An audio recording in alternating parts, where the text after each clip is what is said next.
Welcome sa isa na namang business presentation at pag-uusapan natin ngayon kung paano magkaroon ng travel and tours business sa maliit na puhunan. Itong presentation na ito ay para sa iyo kung ikaw ay pagod na sa trabaho, gusto ng time and financial freedom, gusto ng mag-quit sa day job, gusto ng makasama ang pamilya, hindi na sapat ang sahod, at gustong magsimula ng sariling negosyo. Di ba ito yung hinahanap natin or gusto natin? Gusto natin ng additional income, retirement plan dahil hindi na tayo pabata, backup plan at add-on sa negosyo. Ano ba ang best business today?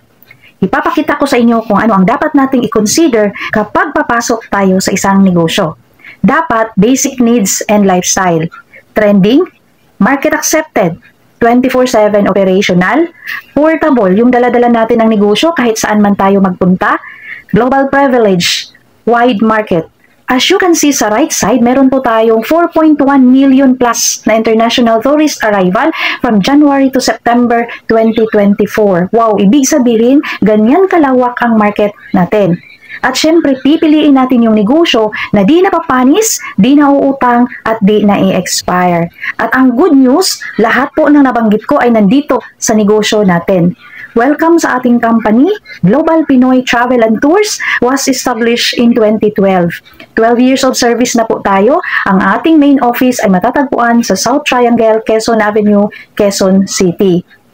At tayo ay accredited sa tatlong prestigious organization gaya ng Department of Tourism, PTAA or Philippine Travel Agencies Association Inc.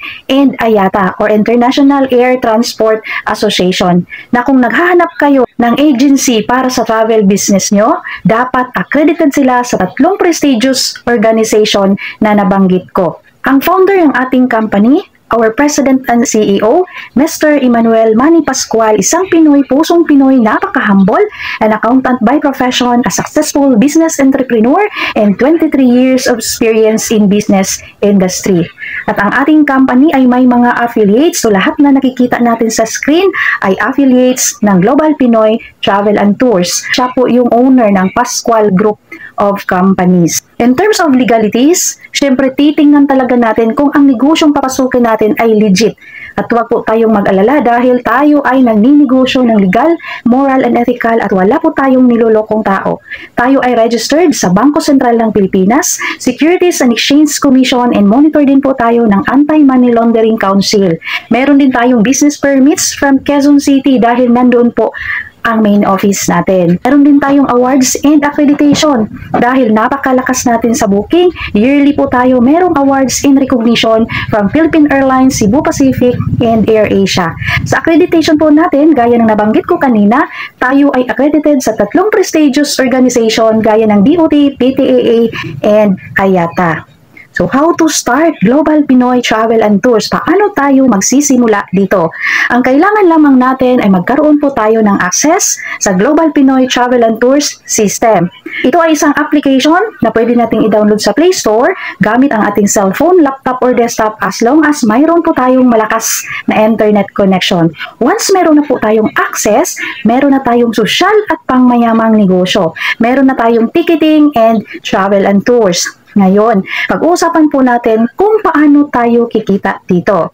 Sa airline ticketing, kapartner natin, 406 airlines, domestic and international. Sa domestic, pwede tayong mag-markup hanggang 500 pesos. So kung halimbawa, nakapag-book tayo ng 30 katao sa loob ng isang buwan, times 500, at ang good news na ground trip pa, pwede tayong kumita ng 30,000 pesos sa isang buwan. Sa international naman, pwede din po tayong mag-markup hanggang 1,000 pesos. So same scenario, nakapag-book po tayo ng 30 katao, times 1,000. At ang good news na ground trip dahil naka-tourist visa lang po sila, pwede po tayong kumita ng 60,000 pesos sa loob ng isang buwan. Okay lang ba airline ticketing alone? Pwede tayong kumita ng 90,000 pesos. At aside sa airline ticketing, meron din tayong shipping lines. At kapartner po natin ang Fastcut, To Go Travel, and TransAsia. So ito po ang ating proof of domestic booking transaction. Isang ka-travel partner natin, isang housewife, imagine nasa bahay lang, nakapag-book ng 23 packs times 500, kumita po siya ng 11,500 pesos. So ito naman ang ating international booking transaction. So isang ka-travel partner natin, isang OFW, imagine, nakapag-book ng 12 packs times 1,000 at ang good news, nag-ground trip pa. Kumita po siya ng 24,000 pesos. At aside sa airline ticketing, meron din tayong travel and tours kung saan pwede nating i-offer sa ating mga clients ang exclusive travel promo like Coron Palawan, Bangkok, at marami pang iba, domestic and international.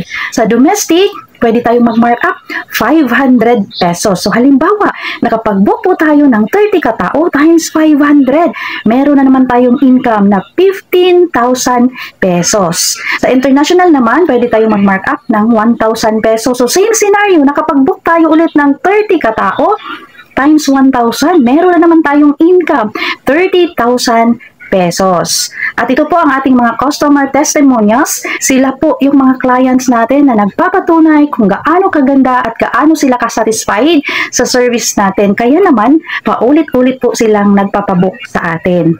At aside sa airline ticketing and travel and tours, meron din tayong additional e-services kung saan nandito na sa system natin ang bills payment, loading, and remittance. Ngayon, pag-usapan po natin, magkano ba ang franchising fee kung halimbawa mag-franchise tayo sa labas, hindi po dito sa atin sa Global Pinoy? So sa ticketing alone, sa Cebu Pacific, kapag mag-franchise po tayo sa labas, kailangan po nating magbayad ng cash band 500,000. Sa PAL, 1 million nga cash band. Cathay Pacific, 1.5 million. Travel and Tours, 10 million. At kailangan pasado sa IATA license. Bayad Center, 1.5 million. And remittance, 1.5 million. Ang total po na ipapalabas natin na pera kapag sa labas po tayo mag-franchise ay 16 million or more. But ang good news, dito sa atin sa Global Pinoy Travel and Tours, hindi na po natin kailangan magpapalabas ng 16 million dahil ang kailangan lamang natin ay i-avail yung package. So, meron tayong mga packages na pwedeng pagpipilian kung saan po swak ang budget natin. Sa ating option 1, 5-in-1 package. Kung tayo ay may budget, resources, or kung gusto talaga natin ng may pwesto, I suggest ito po yung piliin natin. Sa ating 5-in-1 package, nandito na po lahat yung all-in-one services, GPTT services, ticketing, travel and tours, bills payment, remittance, loading, and insurance, at marami pang iba. Ang original price nito ay 599,000 pesos. But ang good news, naka-special offer ito ngayon for only 249,999. Sa ating 5-in-1 package, pwede na natin magamit ang concept or brand name ng ating payment center, Show My Connection, Brewing Spot, Take House, and Takoyaki Corner. At ito ay naka-limited slot lang po. So kung hindi pa natin ito kaya at ang budget natin ay below 100,000, huwag tayong mag-alala dahil meron pa po tayong option 2, yung business package natin. Kung saan meron nitong 5 business platforms for only 95,000 pesos.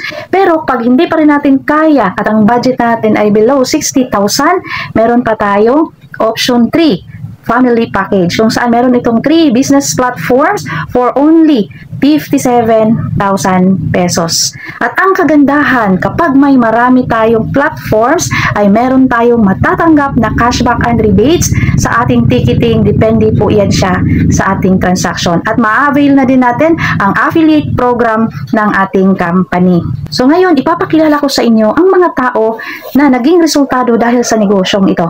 Isa na po dyan si Sir Bonifacio Atundukan Jr., MBA, former employee, former assistant principal and business professor, nag-resign sa trabaho. Ngayon, nag-full-time na sa negosyong ito, doing this business. Ngayon, meron na po siyang 2 sasakyan, meron na siyang lot investment, nakapag-travel local and international, at na-i-enjoy na niya ang cashback and rebates dahil meron po siyang 19 platforms. Kung tayo ay isang OFW, mas ma-inspire po tayo kay Ma'am Risa Tublani. Isa po siyang former OFW. Umuwi sa Pilipinas dahil halos hindi na po siya kilala ng anak niya. But ngayon, kasama na niya yung pamilya niya, yung anak niya. At doing this business, mayroon siyang 2 sasakyan, mayroon na siyang bahay, nakapag-travel local and international ng libre, at nai-enjoy niya ang cashback and rebates dahil meron po siyang 20 platforms. At ma-inspire po tayo kay Ma'am Glycel Duliano. isang high school graduate, isang dating kasambahay, anak ng isang magsasaka. Pero ngayon, dahil sa negosyong ito, mayroon na siyang sasakyan, mayroon na siyang concrete na bahay na dati ay kubo lamang. Nakapag-travel din siya, local and international ng libre. At syempre, na-enjoy niya ang cashback and rebates dahil meron siyang 20 platforms. At ang good news, dahil kung hindi po natin kaya yung nabanggit ko kanina na option 1, 2, and 3, meron pa po tayo home-based package, kung saan lahat ng nabanggit ko kanina, yung all-in-one services, GPTT services, ticketing, travel and tours, e-services like bills payment, remittance, loading at marami pang iba, at gamit ang ating cellphone. At ito ay exclusive Global Pinoy Travel and Tours promo for only 18,998. Pwede na po tayong magsimula ng sosyal at pangmayamang negosyo, at ito ay naka-limited slot lang po. Ngayon, para mas lalo po tayong ma-inspire, ipapakilala ko sa inyo ang Hall of Famer ng ating company. Isa na po dyan si Ma'am Angeli Iscalicas, isang former employee sa isang microfinance company, isang accountant by profession, anak ng isang tricycle driver. Pero dahil gustong magbago ang buhay, ngayon meron na siyang sasakyan, meron na siyang maraming investment, meron na siyang house at lots, at nakapag-travel local and international, free po yan ng company. At ang isa pa nating Hall of Famer, si Ma'am Nurhuda Usop, isang former OFW at nagtatrabaho dati sa isang fast food chain. Pero ngayon, dahil sa negosyong ito, ngayon meron na siyang 3 sasakyan, meron na siyang bahay, nakapagpatayo din siya ng traditional business na Ami Cafe dahil mahilig siya sa kape at nakapag-travel local and international. At ang isa pa nating Hall of Famer, si Ma'am Chimmy Glenn Handa. Siya po ay isang teacher by profession, isang former OFW. Doing this business for 12 years, ngayon mayroon na siyang 4 na sasakyan, maraming investment, mayroon na siyang house at lots, at nakapag-travel local and international. Libre po yan ng company. So this is not to brag, but to inspire. So ngayon, ang kagandahan dito sa negosyo natin ay ang features ng ating system. Dahil one-time payment lang tayo, meron na tayong lifetime business, walang quota, walang cash ban, no renewal, no royalty fee, non-territorial, at higit sa lahat, pwedeng ipamana sa mahal sa buhay. So, what to do next? Kausapin or kontakin ang tao na nagbigay sa inyo ng video. At syempre, kailangan natin ng application form and then franchise payment through bank deposit or mayroon tayong BDO and Security Bank. Pwede din po tayo magbayad online, over the counter, and online transfer. At syempre, kailangan natin dito valid ID. So, be our travel partner now. So, yan po ang ating bank account. Bago ako magtatapos, meron lang po akong katagang iiwang. If you always do what you've always done, you'll always get what you've always got. So, kung sa tingin natin, ang buhay natin ay paulit-ulit lang at walang pagbabago, dapat may gagawin po tayong bago. Kung anumang buhay natin ngayon, ay resulta po yan siya ng desisyon natin 5 years ago. Kaya naman, kung gusto natin na may magbago sa buhay natin 3 to 5 years from now, dapat meron po tayong gagawing bago. Thank you and God bless.